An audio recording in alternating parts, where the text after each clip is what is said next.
Halo sobat penelusuran amatir, kembali lagi di channel YouTube Penelusuran Amatir.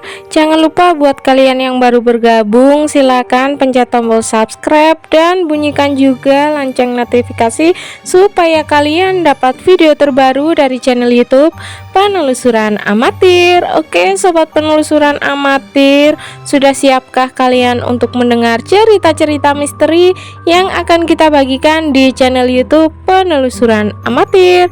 Oke sobat penelusuran amatir, kali ini kita akan ngebawain cerita yaitu rumah bekas pesugihan ya. Ini tuh dari narasumber kita yang tidak kita publikasi data pribadinya ya, karena menjaga privasi juga. Jadi ini orangnya ngirim pesan suara ke aku bercerita tentang gimana sih rumah pesugihan itu ya. Jadi ini ceritanya tapi mohon maaf kalau di sini ceritanya tuh agak bahasanya agak campur-campur ya, karena orangnya itu orang Jawa gitu ya. Jadi bahasa Indonesianya tuh kayak kecampur sama Jawa. Jadi nanti kita translatein aja ya yang bahasa Jawanya. Oke, sobat penelusuran amatir, ini dia ceritanya. Halo, kenalin namaku Nana. Aku mau cerita rumah yang di depan rumahku itu dulu itu rumah pesugihan. Jadi ceritanya itu aku tuh pindah di kampungku itu tahun 90-an. Nah, pas tahun 90-an itu yang paling kaya di kampungku itu orang yang rumahnya depan rumahku itu. Nah, kenapa dibilang pesugihan? Karena pada akhirnya anak-anaknya itu nggak ada yang kaya, kan biasanya orang pesugihan itu kan rata-rata kan anak-anaknya kaya atau hartanya dikembalikan lagi sama yang punya gitu kan. Nah, dulu itu pas aku udah nempati di rumah itu pertama ibu istrinya si bapak yang punya rumah, ibunya lah, padahal ibunya tuh sehat, gendut, pokoknya ibu-ibu sehat pada kayak orang Madura sehat-sehat gitu loh. Tapi ya namanya harta kembali, atau mungkin beliaunya tidak bisa memberi entah tumbal apa, kita nggak pernah tahu apa pesugihannya, entah rumahnya minta dibugar atau minta ganjaran bayaran yang lain, nggak tahu ya. Cuma ya itu tadi dimulai dari ibunya dulu diambil, dikasih sakit. Padahal ibunya tuh nggak pernah sakit apa-apa ya, paling banter sakit gigi, sakit flu. Ya ini kok bisa kayak sakit perutnya tuh melembung gede. Orang-orang bilang sih liver, tapi kalau almarhum bapakku bilang itu dibuat orang. Nggak tahu ya dibuat orang apa ya, jalannya untuk mengambil nyawa ya kayak gitu. Terus yang kedua, bapaknya sendiri yang punya rumah yang meninggal, habis ibunya bapaknya. Dari situ pokoknya itu bangkrut, usahanya bangkrut semua. Anaknya yang nomor 1 meninggal kena kanker payudara. Terus anaknya laki yang nomor 3, nomor 4 itu juga meninggal. Jadi sisa anak cewek-ceweknya. Nah, tapi hidupnya juga, kalau orang pesugihan kan kembali harta kembali ke yang punya ya kan, otomatis ya hidupnya ya biasa-biasa aja gitu kan.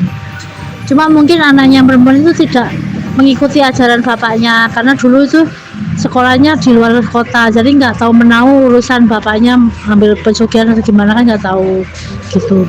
Terus sekarang rumahnya itu dulu 10 tahun yang lalu dikontrakkan ke orang, nggak kan ngambilnya kan per 2 tahun, tapi orangnya belum sampai setahun udah pindah, katanya nggak betah karena banyak gangguan di dalam rumah, bukan di luar rumah, di dalam rumah katanya.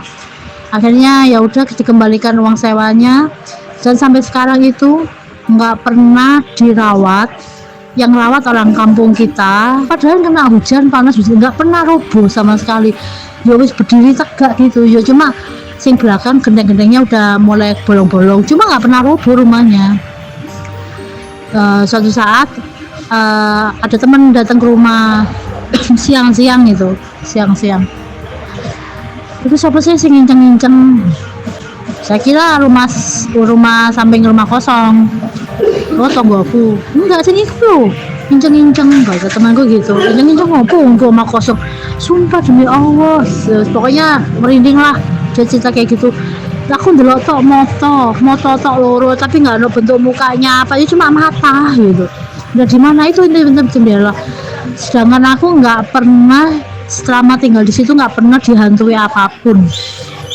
Ya paling rumah samping rumahku itu pernah ada pohon kelapa, aku cuma pernah lihat kuntilanak atau sekilas, itu pun pas sebelumnya rumahku dibangun kan, itu rumahku juga rumah tua, rumah makam keluarga, tapi udah jadi rumah, udah jadi berdiri di rumahku gitu. Terus tapi nggak ada apa-apa selama aku tinggal 40 tahun di rumahku sendiri, itu nggak pernah aku dilihatin apapun, dilihatin cuma di tempatnya tetangga itu pun. Terus yang kedua kan aku ngingu kucingnya itu senengannya hissing di rumah kosong, jadi kayak gimana sih nunjukin tak kayak marah gitu kan, marah di depan rumah kosong, sedangkan rumah kosong itu digembok sama yang punya. Maksud kita tuh kalau nggak ditempatin ataupun nggak disewakan, dirobohkan aja nggak apa-apa, nanti kita bantu uang sewa kayak nyewa buat warung kopi atau gorengan, nggak apa-apa kan. Tapi orangnya nggak mau, ya tetap berdiri kokoh rumah. Jadi setiap kali ada orang meninggal, kampungnya pasti sepi. Setiap hujan habis hujan turun itu sepi banget, jam 5 itu loh sudah sepi. Sore itu orang tuh nggak berani keluar, kalaupun kita nyuruh tetangga keluar itu tetangga selalu bilang, aku ntar ini jopo aku dilewat rumah depannya sampean gitu. Padahal aku nggak ada apa-apa, aku sama anakku aja ngebawa pintu mainan kembang api jam 10 malam ini nggak apa-apa, nggak ada apa-apa. Kita nggak pernah ditakuti piye enggak. Ya mungkin tetangga yang bersugesti sendiri mungkin ya. Cuma setiap malam tuh selalu ada suara kayak duh kayak orang malu kayak metel tembok gitu. Padahal nggak ada siapa-siapa, sampai tetanggaku tuh konfirmasi ke aku paginya, dandan tak omae. Sedangkan rumahku nggak ada dandan, malah aku nanya ke tetangga, loh akhirnya sampai mambengi aku duduk malu gitu, maksudnya mau masang apa nggak tahu, lu aku malah kurung ya sampai sing masang lah. Jadi kayak di tengah-tengah gitu, kadang dengar suara gitu. Terus yang kedua, aku jadi hantunya itu nggak bisa masuk rumah karena rumahku udah dipagari, sudah dirukia, jadi nggak pernah bisa masuk. Hanya penunggu rumah asli yang hanya di rumahku. Terus habis itu yang kedua itu lucunya, habis ada orang meninggal itu, bukan orang meninggal, anakku waktu kecil udah ngerti, bisa ngomong gitu, paling umur 1,5 tahun atau 2 tahun gitu kan. Jam 1 itu di balik kamarku itu, di balik jendela kamarku itu kan lompongan gang jalan gitu kan, aku dengar tuh suara anak ayam cik gitu terus, suara anak ayam. Terus kan aku kepo ya, kok ono sih anak ayam ini kok ucul, saya kan mikirnya kayak gitu. Terus anakku tuh pas aku mau buka selambu kamar, anakku udah bilang, jangan mah, itu hantu. Nah kalau jendela kamarku sama jendela tetanggaku tuh di depan, cuma kan dibatasi dengan rombongan jalan kecil lewat gitu, jalan tikus, jalan lewat gitulah, jalan kampung. Lah paginya kan aku kan konfirmasi ke tetangga, Bu, semalam ada ayamnya siapa lepas, saya bilang gitu kan ke tetangga samping rumah. Gak ono mbak, malah si Esiki bilangnya ke aku dengar suara kuntilanak nangis gitu, sampai anakku merekam karena suaranya menaik pas direkam, HP-nya dikeluarkan kan, maksudnya dengar suaranya hantu nih lo, enggak ya diem, karena mungkin hantunya mau nakutin kita tapi kan gagal gitu loh, malah mau direkam gitu kan. Terus dari situ ya mungkin ya hantu yang di rumah kosong itu kan banyak banget, sampai tahu aplikasi yang di TikTok itu yang buat deteksi hantu itu, pernah yang depan rumah itu deteksi ada pocongnya 2.